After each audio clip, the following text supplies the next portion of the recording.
Oke, selamat malam semuanya. Kembali lagi di channel Belajar Investasi Saham. Di video kali ini, saya akan bahas tentang kenaikan laba dari PT BAI yang luar biasa ya. Net profitnya itu mencapai 6 triliun. Kenaikan yang sangatlah signifikan kalau kita bandingkan dengan tahun lalu. Tahun lalu di Q2 2021 itu labanya itu ada di posisi 1,7. Sekarang berarti naik lebih dari 300%. Sangatlah besar. Faktor juga kenaikan batu bara, hal itu juga ya membuat laba dari si PTBA ini terdongkrak. Selain itu juga ada hal-hal lain apa? Nah, nanti kita bahas di video kali ini. Sebelum dimulai, bagi teman-teman yang pengen request saham, bisa tulis saja di kolom komentar mau saham apa yang mau dibahas, entah itu dari teknikal atau fundamental. Sok bisa ditulis saja di kolom komentar. Nanti saya akan coba kasih insight pandangan saya seperti apa, dan juga nanti di akhir video saya akan melihat berdasarkan laporan keuangan dan dari segi bisnisnya ya sejauh ini prospek kedepannya itu bagaimana. Let's say ya di tahun 2023 lah minimal. Oke, kita mulai ke PTB. Sebelum ke laporan ke konsolidasi dan kawan-kawannya, kita ke penjelasan umum di mana PTBA ini berdasarkan PP peraturan pemerintah, akta notaris, terus pendirian perubahan tersebut disahkan pada 28 November 1985. Jadi sebelumnya didirikan tahun 81, setelah berdasarkan akta pemerintah ada perubahan dan lain-lain dan disepakati 1985. Terus untuk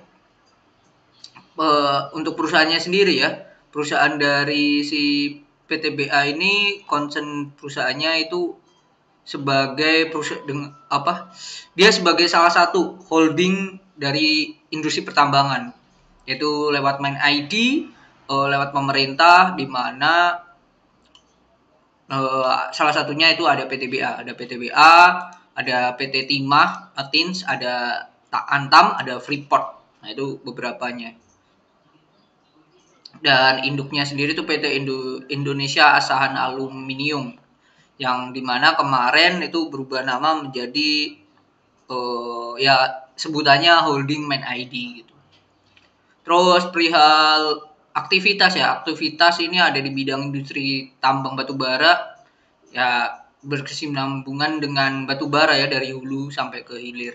Dan PTBA ini karena pemiliknya pemerintah, dia mempunyai tanggungan untuk mensuplai PLN dan minornya itu baru diekspor seperti itu.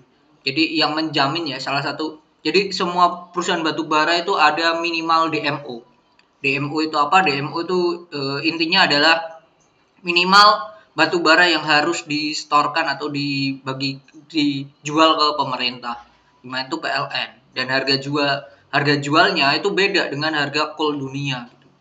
Pasti lebih rendah. Nah, hal itu kenapa dilakukan? Karena tujuannya murni memang biar dari rakyat untuk rakyat. Dalam artian batu bara ini kan dari Indonesia sendiri. Ya tujuannya ya kalau kembali ke rakyat untuk listrik terutama, itu setidaknya harganya lebih rendah lah dibanding harga pasaran misal ke ekspor dan kawan-kawannya. Oke, mungkin itu. Dan kalau melihat ya, kalau melihat tahun ini, dan menurut saya kemungkinan nantinya 2023 akan berada di titik peaknya harga coal dunia, harga batubara dunia. Cuman di bulan apa atau kuartal berapa saya tidak bisa tahu ya, tapi kemungkinan kalau melihat pergerakannya kemungkinan 2023 akan berada di titik peaknya harga coal dunia ini. Sama juga dengan harga oil and gas gitu. Oil and gas itu yang selalu beberapa kali terakhir ya, kalau saya membahas tentang saham oil and gas atau batubara, saya akan mengutarakan hal itu gitu. Karena melihat siklusnya adalah setelah pandemi, setelah krisis, itu akan ada kenaikan dari harga komoditas, let's say 2-3 tahun ke depan. Nah, kalau kita lihat pandemi 2020 start 2020 lah, hitung aja 2020, terus ya 2-3 tahun ke depan setelahnya itu kenaikan komoditas, dan itu udah terjadi. Harga oil sempat berada di posisi minus bahkan di tahun 2020 bulan Maret kemarin. Kenapa? Karena pasokan oilnya banyak tapi tidak ada yang bisa menampung, storage-nya kurang dan terlalu fokus dengan COVID itu negara-negara. That's why yang membeli oil waktu kali itu yang malah dikasih duit gitu. Nah, sama halnya dengan coal sendiri ya, dengan batu bara itu. Batu bara dulu waktu COVID juga di bawah $100 gitu per ton. Sekarang udah sampai 300 sampai 400 dolar gitu. 300-400%. Sedangkan perusahaan-perusahaan di Indonesia, perusahaan-perusahaan batu bara, kalau harga coal itu minimal di 70-80, mereka tuh udah pesta. Udah cuan banyak. Nah, apalagi ini 300-400. Nah, itu that's why banyak perusahaan-perusahaan, bahkan konglomerat, contohnya Pak Haritanu itu merubah switching bisnisnya, yaitu contohnya IATA. IATA di switching ke perusahaan batubara. Oke, mungkin itu aja ya.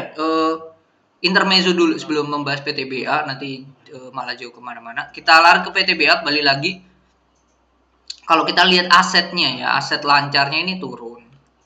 Bahkan aset tidak lancarnya naik, tapi secara keseluruhan jumlah asetnya turun dalam 6 bulan terakhir, 6 bulan sejak dibandingkan dengan akhir tahun gitu.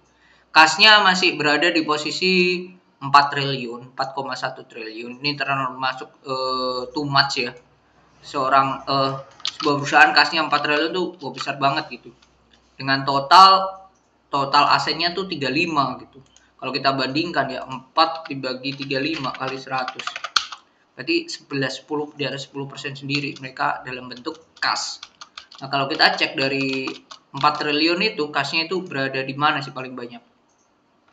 Kas dalam bentuk bank, rupiah ataupun dolar itu totalnya 2 triliun atau separuhnya sendiri. Separuhnya baru di deposito. Dan depositonya ini yang membuat saya bagus menurut saya itu, mereka depositonya ada sebagian berapa ya, 30% lah. 30% dari total deposito itu berada di deposito dalam bentuk dolar.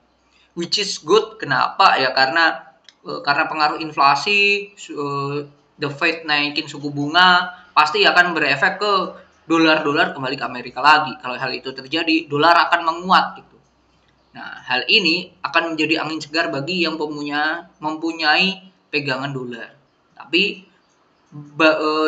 jadi bumerang juga bagi yang mempunyai hutang dalam bentuk dolar. Nah, kalau kita lihat ini, selain dia depositonya 30%, dia juga ada nih dalam bentuk dolar ya. Dalam bentuk dolar ini hampir 1 triliun ya, hampir 1 triliun dalam bentuk dolar, dalam bentuk cash tapi. Itu si PTBA ini. Ya, menarik lah, bisa dikatakan imbang lah ya. Nah, ini imbal hasilnya kalau di rupiah 2-3,5%, kalau dolar 0,3-3%. Termasuk tinggi ya dengan dolarnya. Imbal hasil yang akan nantinya didapat. Terus dia ada piutang bahkan dalam bentuk dolar ya. Piutang dalam bentuk dolar pun ada dia di IMR Metallurgy Research EG. Ini ada senilai 400 miliar. Total piutangnya pun juga lumayan besar, dan piutang paling besar ini 3 piutang paling besar ini dalam bentuk dolar. Nah, ini juga nantinya akan menjadi angin segar ya, angin segar buat PTBA tentunya.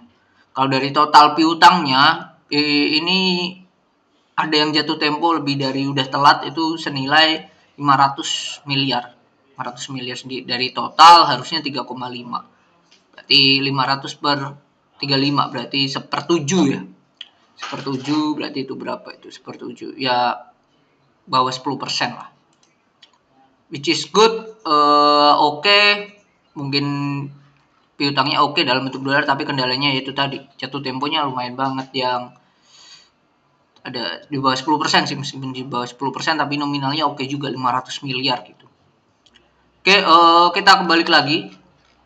Kita sudah ke aset sekilas dan kita lari ke liabilitas. Liabilitas, utangnya nambah, bahkan utang jangka pendeknya naik ya. Utang jangka pendeknya naik. Kenaikan paling besar itu ada di Ntar provisi reklamasi lingkungan ini tidak terlalu besar. Liabilitas sewa oke. Nah ini oke-nya ini bagian jangka pendek pinjaman banknya kecil ya. Pinjaman banknya kecil hanya 3 miliar. Oke banget. Ini yang membuat saya salah satunya suka ya. Hutang banknya kecil untuk jangka pendek dan jangka panjangnya hanya 320 juta doang. Oke, nah ini yang paling kenaikannya paling signifikan ya ini biaya yang masih harus dibayar gitu. Tapi ini apakah mempunyai bunga ya, kita cek lagi di note 17. Di note 17 oh nggak ada ya. Jasa penambangan, jasa angkutan kereta api, sewa alat berat, which is yang membuat mendukung operasional perusahaan ya, tidak ada hutang berbunga di sini. Tidak masalah, liabilitasnya bisa dikatakan masih oke, meskipun naik. Nah ini ke laporan laba ruginya. Pendapatannya memang 800 juta miliar triliun, 18 triliun gitu, 18 triliun. Pendapatannya tuh hampir naik 2 kali lipat. Sebelumnya itu 10 triliun, sekarang 18 triliun. Nah, yang membuat menarik adalah dari 18 triliun, dia dapat laba itu 6 triliun gitu. Sepertiganya sendiri, 33% sendiri gitu. Hal ini bahwa efisiensi itu net profit ya, berarti net profitnya 33%. Itu hal yang sangatlah besar. Nah itu saat emiten batu bara harga coalnya naik, kalau perusahaan tidak melakukan keuntungan yang sangat signifikan, nah itu tanda tanya besar buat perusahaan tersebut. Jadi bisa dicek beberapa perusahaan mungkin ada nggak yang kayak gitu, pasti ada. Bisa dicek aja sendiri. Yang membuat amaze ya adalah kalau kita hitung ya pendapatannya hampir naik 100%.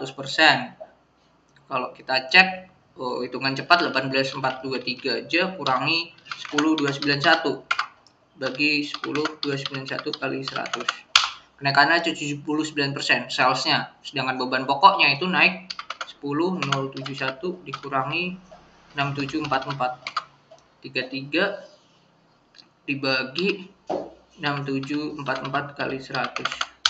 49%. Nah, ini oke, salesnya naik 70%, tapi bebannya cuma naik 49%, 50% lah. Berarti masih oke. Yang membuat selain hal tersebut, kenaikan yang paling besar itu ada di sini, penghasilan lainnya. Ini mencapai 200 miliar. Nah, ini kita cek apakah ada penghasilan lainnya di 29D, note 29D. Nah, ini ada dari laba nilai tukar mata uang asing. Terus pendapatan kompensasi royalti. Terus ada pendapatan denda, terus lainnya. Masing-masing di bawah 8.000. Nah ini pencat laba dari nilai tukar mata uang asing itu senilai 60 juta miliar sendiri. Nah ini apakah hanya pencatatan aja apa emang dalam bentuk realnya ada duitnya gitu. Nah ini perlu kita cek ulang ya. Terus selain itu ada ini penghasilan keuangan. Penghasilan keuangannya naik 2 kali lipat. Kita cek juga di note 30. Note 30 mana penghasilan 30 ini ada penghasilan bunga dari penempatan kas di bank dan deposito berjangka, berarti ini ada duitnya, sama penghasilan bunga dari penempatan obligasi. Nah, hal ini juga menunjukkan bahwa perusahaan efisien dan perusahaan cerdik ya, menempatkan kas di deposito dan ada di obligasi sejauh ini bertambah dan sangat signifikan ya, terutama yang naruh di deposito ini. Ini naik 2 kali lipat. Yang penghasilan bunga deposito ya naik tipis lah. Tuh. Oke, terus sama ini. Keuntungan dari neto entitas sosialisasi atau ventura bersama. Jadi perusahaan dapat keuntungan dari ya, invest di perusahaan entitas asosiasi atau ventura bersama itu tadi. Kalau kita cek, wah nggak ada nih di 11B. Kita cek ada nggak perusahaannya apa aja. Kita cek di 11B ventura bersama keuangan dari HBAP. Oke, tidak ada ya. Keuangan dari GBI, BPI, Ventura bersamanya ada 3, yaitu BPI, BATR sama HBAP gitu. Di mana BPI ini perjanjian jual beli listrik dengan PLN, lalu BATR ini prasarana kereta apian batubara, lalu HBAP ini perjanjian jual beli listrik dengan PLN untuk PLTU Mulut Tambang Sumatera Selatan. Kalau yang tadi itu untuk sama sih, sama PLTU-nya. Ini lebih ke masih dalam tahap konstruksi yang HBAP. Nah, itu yang membuat keuntungan dari si PTBA ini bertambah ya, dari entitas bersama. Kalau kita melihat, terus selain itu, yang kenaikannya yang sangat signifikan adalah, ya itu mungkin yang paling signifikan, yaitu bagian atas keuntungan dari entitas sosial atau Ventura bersama. Jadi ya usaha joinan lah ya, tadi ada dengan PLN, ada dengan kereta api kan ya. Tuh oke. Kalau kita lihat ya dari pendapatannya, dari sini teman-teman bisa tahu ya bahwa pendapatan dari si PTBA ini bersumber dari ya BUMN sendiri, dalam negeri sendiri. Kita cek di terlalu banyak ya. Nah, ini dari beban pokok. Nah, ini dari pendapatannya sendiri itu ada 2 tipe ya, pihak berelasi sama pihak ketiga. Nah, pihak berelasi ini ada PLN sama Main ID. Totalnya sendiri itu 6 triliun. 6 triliun dari total pendapatan itu 18 triliun. Berarti bisa dikatakan sepertiganya. Sepertiganya itu dari PLN dan Main ID sendiri. Dengan catatan harga batu bara acuannya, HBA-nya itu pastinya tidak setinggi dengan harga coal dunia. Satu itu. Yang kedua, tiap kenaikan itu pasti kan diatur ya. Dan ini nanti kalau misal batu bara naik sampai $450 per ton, HBA-nya juga pasti naik. Nah, ini juga akan mengerek pendapatan dari si PTBA itu sendiri. Itu kalau lihat dari itu, pihak ketiga ini mungkin kebanyakan ekspor ya. Cuma di sini tidak dijelaskan ya.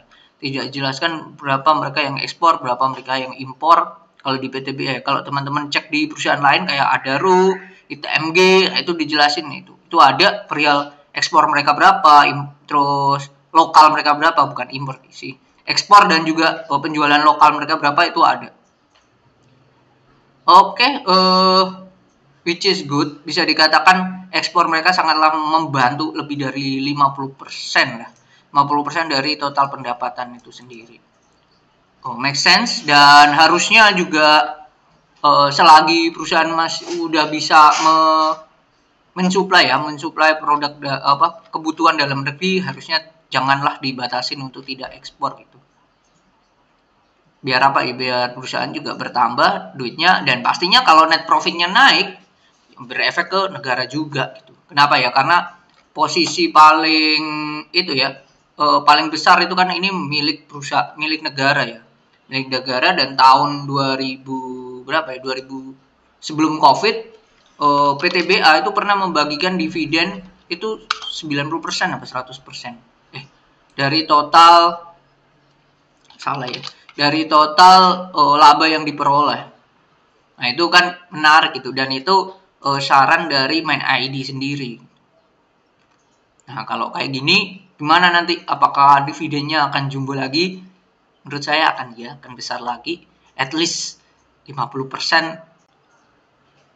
minimal, bukan minimal ya, bahkan minimal saya akan bilang 60-70% dari total laba yang diperoleh itu akan jadi dividen. Dan berarti dibagikannya tahun depan ya, Mei. Ya, siap-siap teman-teman yang mau dibagi cuan lebar lewat dividen, siap-siap untuk mendapatkan dividen yang luar biasa dari si PTBA itu sendiri. Oke, kalau sekarang PI-nya itu di angka 4 gitu. PI-nya di angka 4. Terus PBV-nya itu berada di mana, book value. Current book value-nya di angka ya udah hampir 4 kali ya, hampir 3 koma lah, 3 koma. Price book value-nya ini di angka 1.900, harga sekarang 4.000 ya, hampir 4 kalinya. Hampir dua kali lebih lah, hampir 3 kali. Mungkin itu kalau menurut saya akan kemana PTBA terutama sampai 2023, mungkin akan sentuh peak di 2023. Momentumnya adalah di dividen nanti. Mungkin ya, tapi sampai sentuh berapa nanti mungkin akan saya bahas sendiri di teknikalnya gitu. Cuman kalau dari fundamentalnya mungkin akan seperti ini PTBA dan masih oke. Dan ya agak bahayanya di sektor siklikal, sektor musiman ini kalau teman-teman salah beli, jangan sampai beli di pucuk gitu. Itu apalagi titik peak dari si call sendiri kemungkinan ada di 2023 gitu. Mungkin itu pembahasan di video kali ini. Semoga bisa membantu dan jangan FOMO, jangan panik, jangan tergesa-gesa ya melihat news wah naik, wah beli aja, jangan itu. Perhatikan risknya terlebih dahulu sebelum melihat rewardnya. Mungkin itu yang bisa saya sampaikan di video kali ini tentang PTBA. Semoga bermanfaat. See you.